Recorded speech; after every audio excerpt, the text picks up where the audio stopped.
Zübeyir! Paşavazlarni mening filmlarimdan yiroq qilgan ay suyimlik bangtay. Yaxshimisilar aytsanglar, men Zubayr bilan Zulirning opasi. Bugun yigitlarimga oddiylikda ko'rib tamaq qilib bergan sizlar bilan pransayli. Avval bir tal yuraginglarni aymanglar. Ba'zi kishilarning inkas ro'ylarini ko'rib qolmizda, hozirgi jamiyatga barliq insonlarning ideyasi men etilib ketayotganday kesib ketayotganmiz. Xalqning nayta oddiylik bilan bir jumla so'zga inkas ro'yini bir to'p paşavazlar bilan to'shib ketayotgan. Ma'lum bir qiz uchrab qoldi. Mushkinglarni suymanglar, men mushkimni suyib qo'yatdim. Bir kun qarasam matongdan suv bitibdi.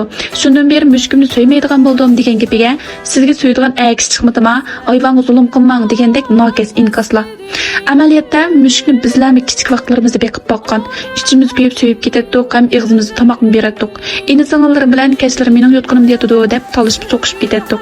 Ajaba sizlarning bolalig'inglarda mushkni mushaq e'tibor berib boqadigan vaqtlaringlar bo'lmaganmi? Mushkni yaxshi ko'radigan aytsanglar, men ba'da bezib qo'yinglarchi.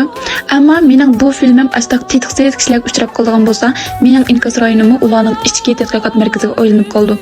Qo'shin bir deb bekaldirishib ketdik. Shu vaqtida film yo'llamay qoldim. Undanlarga qo'shgan suyimlik onalar uchun bolsizlik qaziyat, ishtihoslikni uchiradigan so'q taladan har xil masalalar sabab to'g'ri tushuncha berib, maskilgan ozuqlarni pilab bir tushuntirib yerib ketibman. Arsam o maildi bir ayolning gapini nirvamni mingaz o'rlatdi.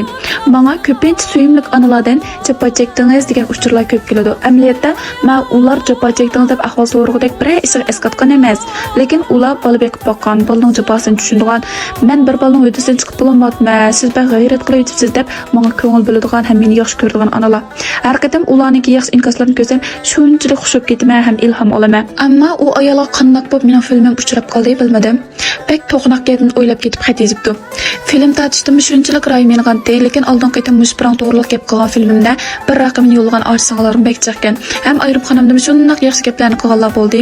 Shu bilan bugundan boshlab yana qizg'in holat film tartishni boshlab ketdim.